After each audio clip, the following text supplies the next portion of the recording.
सब सहित समाज राज्यसभा रघुराज विराजा।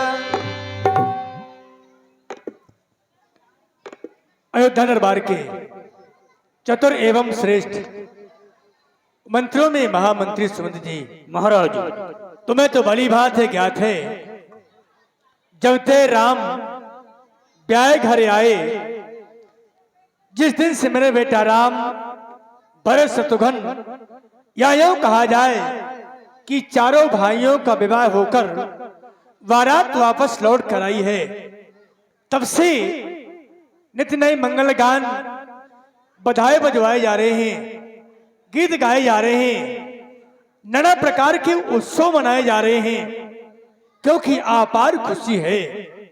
एक दिन वो था जब कबीर राजमहलों में मंगलमयी बाजे नहीं बजते थे, उत्सव नहीं मनाया जाता था, और एक दिन यह है कि आज घर घर में आनंद के बधावे बजवाए जा रहे हैं, उत्सव मनाया जा रहा है, गीत गाए जा रहे हैं। ऐसा कोई घर नहीं कि जहां पर उत्सव न मनाया जा रहा हो।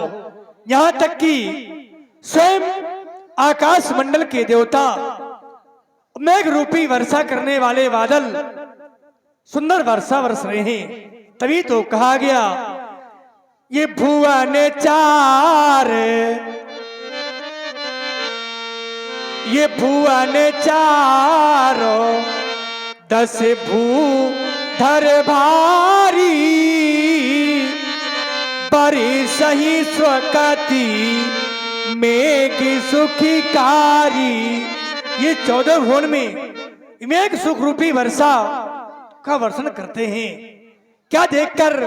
केवल अयोध्या का उत्सव देख करके, और उसी उत्सव में हम भी लगे रहे। लेकिन हम जब भी अपने दरबार में आते रहे, हमेशा दर्पण देखकर ही अपने शीश का ये ताज बांधते रहे। लेकिन आज हमने दर्पण नहीं देखा और अपने हाथों से अपने शीश का ताज बांध दिया। हमें ऐसा लगता है जैसे हमारा ताज ये टेढ़ा हो। लाओ लाओ दर्पण लाया जाए, हम स्वयं देखना चाहते हैं, निरीक्षण करना चाहते हैं कि ऐसा तो नहीं ये टेढ़ा हो। जैसी यज्ञ जाय स्वभाव मुकुर कर लीना, बदन बिलोक मुकुट समकीना। भवन समीप भय सिद्ध के सा, मनहु जलते पने हसे उपदेश। हृदय में संदेह था, कहीं हमारा ताज टेढ़ा तो नहीं है। संदेह दूर करने के लिए मैंने तुमसे दर्पण मांगा, और दर्पण की हमें प्राप्ति हुई। हमने पाया क्या? बदन को विलोका, देखा तो वाकई में शीश का ताज ये टेढ़ा था, उसे सीधा किया। अकस्मात दृष्टि गई हमारे कानों के समीप जो केस हैं, कुछ ही के जो केस हैं वो श्वेत पड़ चुके हैं। मानो यह संकेत दे रहे हैं कि राजन अब आपका चौथा पना गया है। श्रमण समीप भय सिद्ध केसा, मनहु जटपन अस उपदेशा।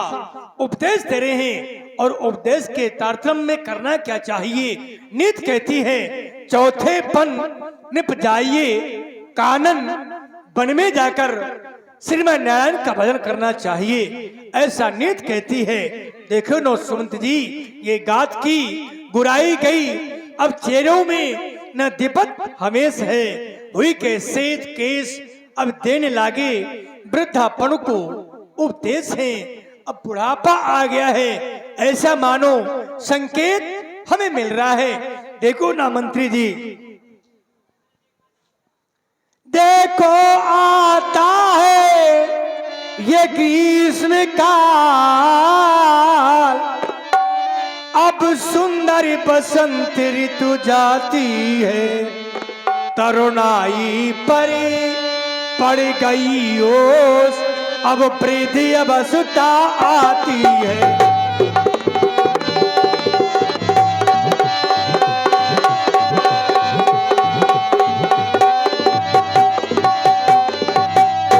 ये काली मत वाली रात गई, अब छा गया चांद का उजियाला। तकता है राहु इस चंद्रमा को, है ज्ञानी पर भी पढ़ने वाला।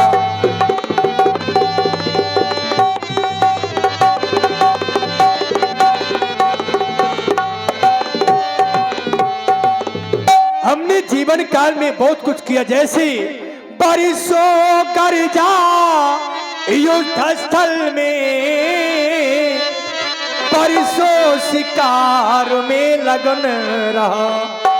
बरसों तक दासी ये दास लखी, बरसों महलों में मगन रहा।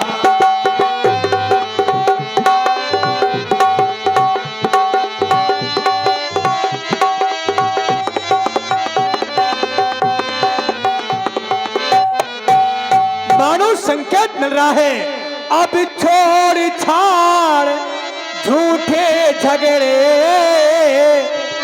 ये सब झूठे झगड़े हैं कि मेरा है मेरा, सब झूठा है। तभी तो संकेत हो रहा है, अब छोड़ छाड़ झूठे झगड़े, बनना तलाश कर मुक्ति का। अरे नादान ब्याज की लालच में क्यों खोए देता पूंजी का।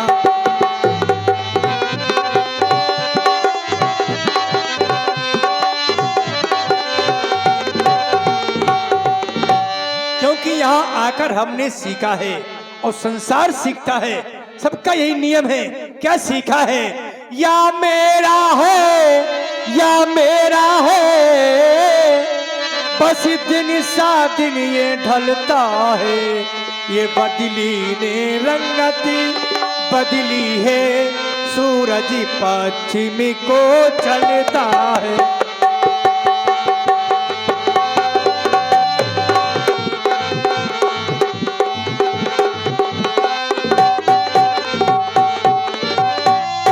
मानो हृदय चाहता है दे रामचंद्र को राजपाट, अब घर को छोड़ तपस्या कर।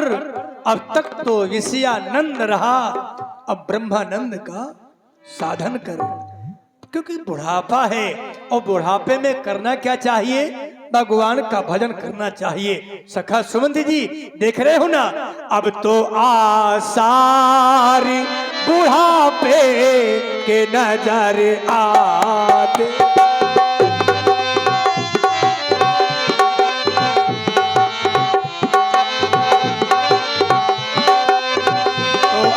सारी बुढ़ापे के नजर आते।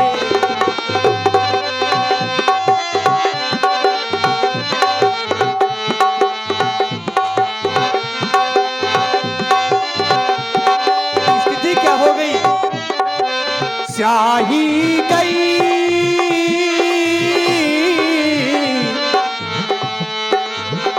स्याही गई सफेदी आई।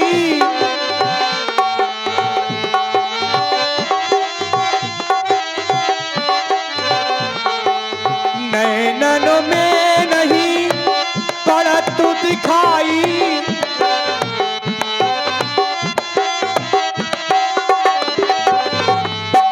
समण हमारे मुख भये हैं।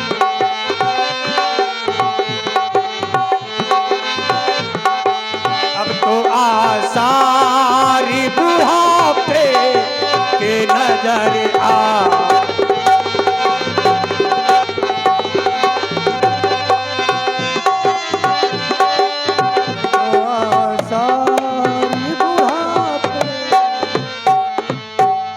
क्योंकि बुढ़ापे के असर नजदीक आ रहे हैं, चलने पर पैर लड़खड़ाते हैं, दिखाई कम पड़ता है, सुनाई कम पड़ता है। हृदय चाहता है कि अपने बेटा राम को राजा बना दे, और वन में जाकर भगवान का भजन करें, लेकिन ऐसे नहीं। पूज गुरुदेव की अनुमति से हम हर कार्य करते हैं। हम जा रहे हैं गुरु सदन, आज का दरबार समाप्त किया जाए, अकेले ही जाएंगे गुरु सदन। जैसे यज्ञ महाराज जाओ।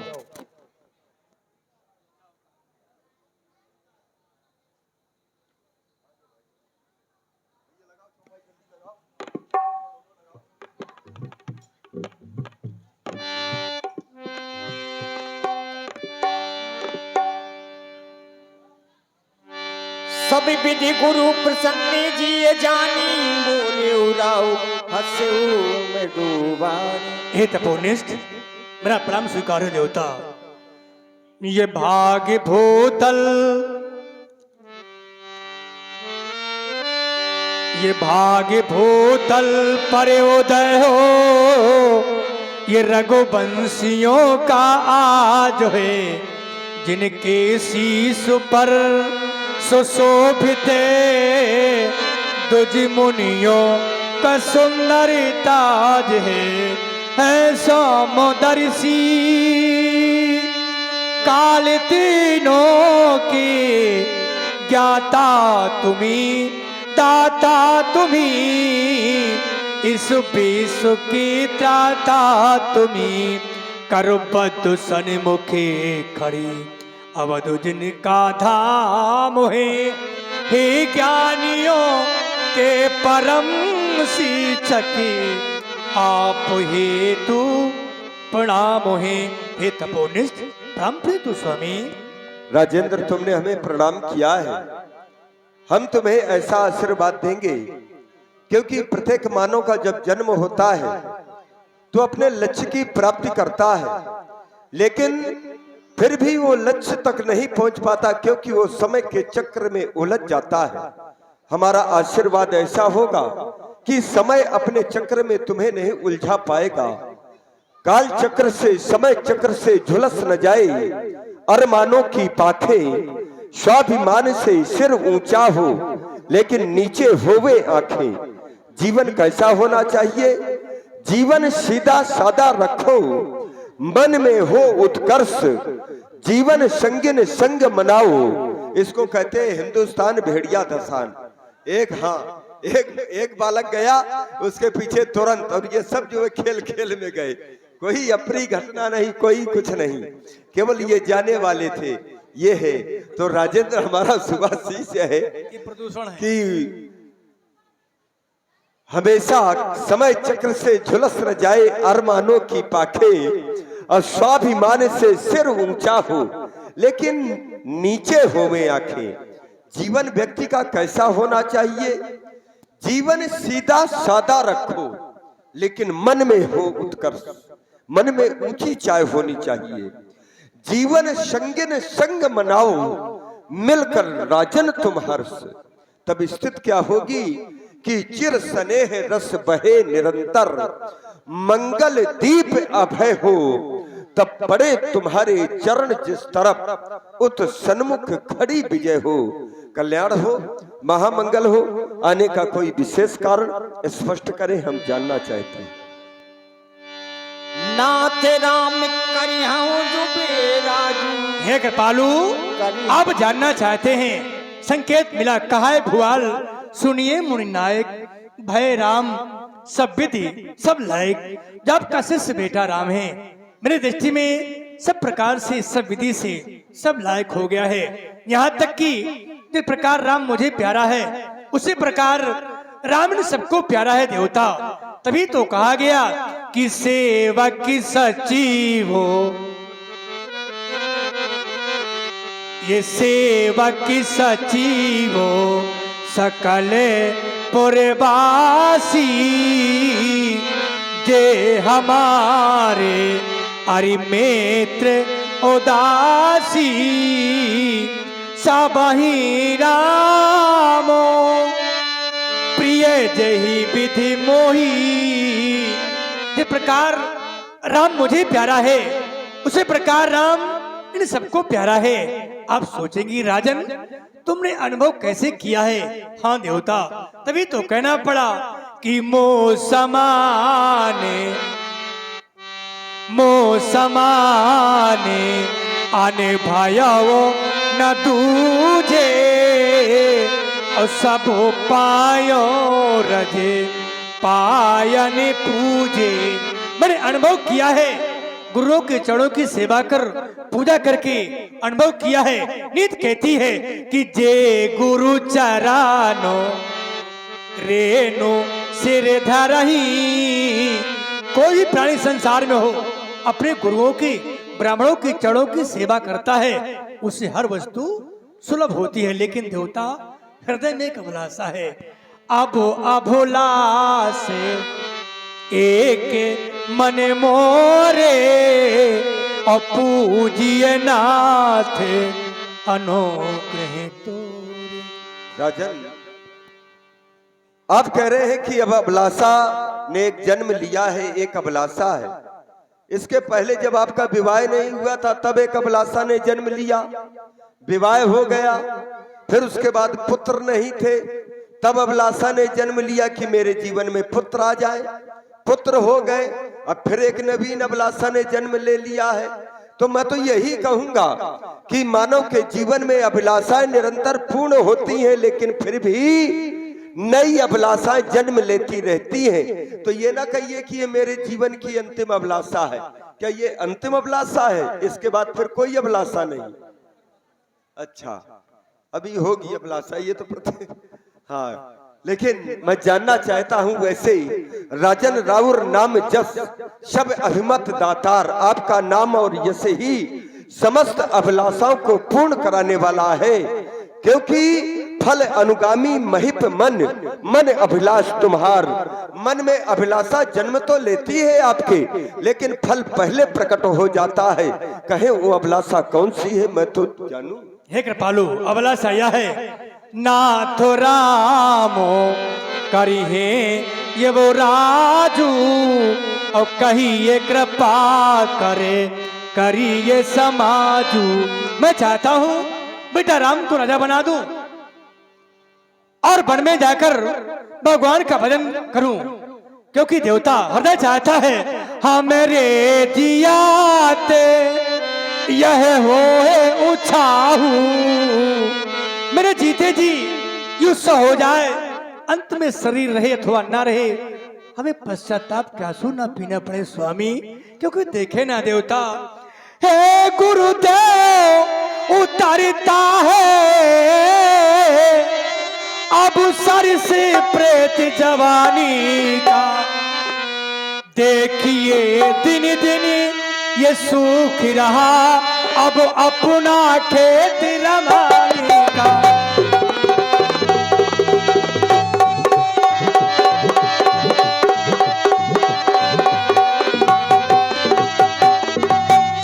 ये वृद्ध अवस्था रानी है,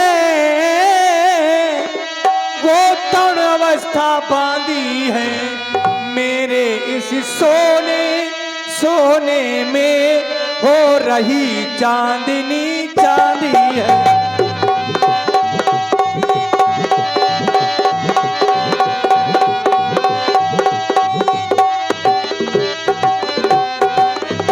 मैं चाहता हूं, क्योंकि भगवान हो गया राज के राम योग, अब उसको राज चलाने दे।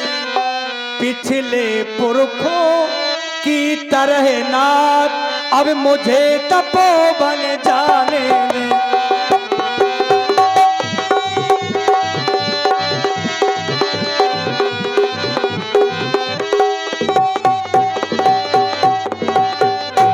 बस कृपालु। राजेंद्र, तुम्हारा कथन ये है कि मैं अपने जीते जी राम को अयोध्या का युवराज पद दे दूं, कहीं ऐसा ना हो मेरा ये शरीर छूट जाए तो मुझे पछताना पड़े, और उसके बाद जब राम को अयोध्या का राजपाट दे दूंगा तो तुमने कहा कि पिछले पुरखाओं की तरह मुझे तपोवन जाने दे। राजन, तपोवन में जाकर के, जंगल में जाकर के क्या करोगे? भजन। भजन किस लिए करोगे? परमात्मा की प्राप्ति के लिए।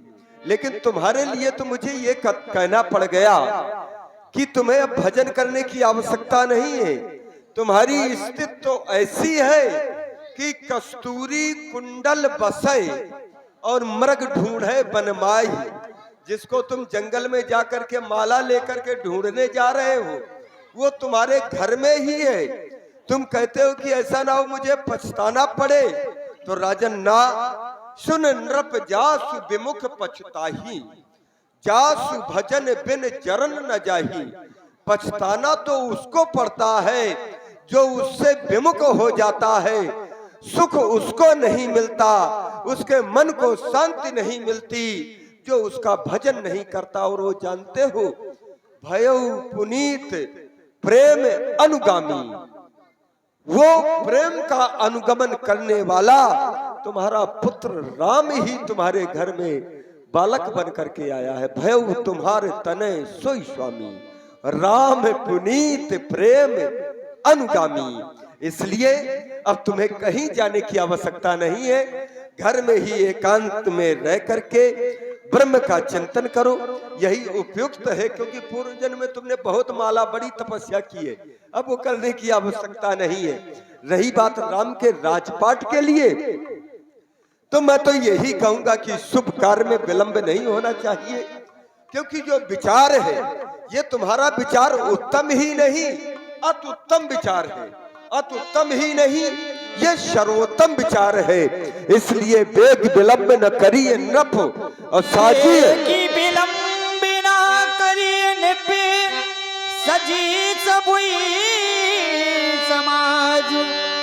सुदिन सुमंगल तबही जबे राम होई जो विराज। राजन वेग विलंब, इस कार्य में विलंब नहीं होना चाहिए। साजिए सभी समाज, सुदिन सुमंगल, वही दिन सुंदर दिन होगा, वही समय सुमंगल होगा।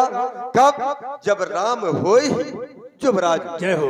हमारी ओर से तो अनुमति मिल गई है देवता, अब जाकर के प्रजा और मंत्री गणों से भी अनुमति लेना ही पड़ेगी। हाँ।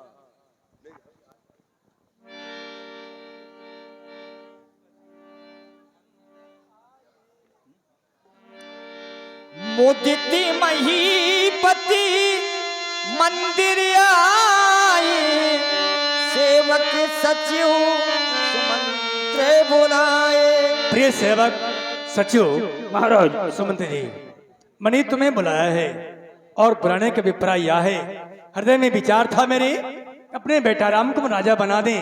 इन उद्गारों को लेकर हम पूज्य गुरुदेव के पास पहुंचे और जो ही हृदय के उद्गार व्यक्त किए, आदेश मिला पूज्य गुरुदेव का, वेग विलंब न करिए साजे सकल समाज। सुदिन सुमंगल तवहीं जब राम होए यू राज।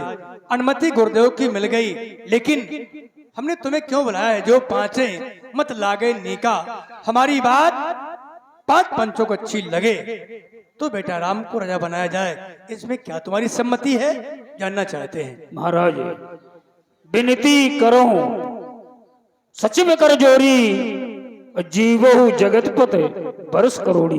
महाराज आपकी उम्र करोड़ों वर्ष हो, जग मंगल भल काज विचारा। बेग न करी, बेग विलंब न करिए बारा। महाराज इस शुभ कार्य में तुम्हारी आप विलंब न करें। तुम्हारी सम्मति हो गई, तुमने कहा बेगे नाथ न लाइए बारा। ठीक है, तुम्हारी सम्मति है, लेकिन हम चाहते हैं जो आज दरबार में अयोध्यावासी बैठे हैं, ये सोचेंगे कि राजा और मंत्री एक दूसरे के पूर्वक हैं, जैसा चाहते हो वैसा करते हैं। लेकिन आज हम नई प्रथा कर रहे हैं, प्रजातंत्र। आने वाले समय पर ये प्रजा जैसे चाहेगी उसे राजा बनाएगी।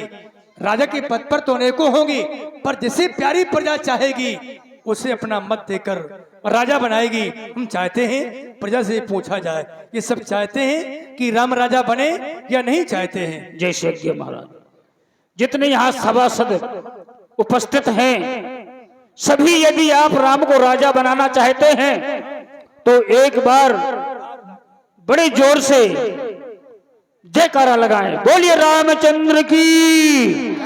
महाराज सभी लोग चाहते हैं जहाँ तुम्हारे कि राम जैसे राजा बने। मंत्री हो तो सब लोग क्यों ना चाहेंगे, है ना? तुम एक काम करो, पवन बौछार चलती है ना, इसलिए है। एक काम करो, कहे महाराज। पूज गुरुदेव के पास चले जाओ और कह देना जो भी वस्तु रात तक में लगनी हो कृपा करके बता दें। और विशेष निवेदन यह है, रथ ले लो और रथ में बिठाकर गुरु जी को बेटा राम के धाम तक पहुंचाना है। यह कार्य तुम्हें करना है। जय श्री महाराज।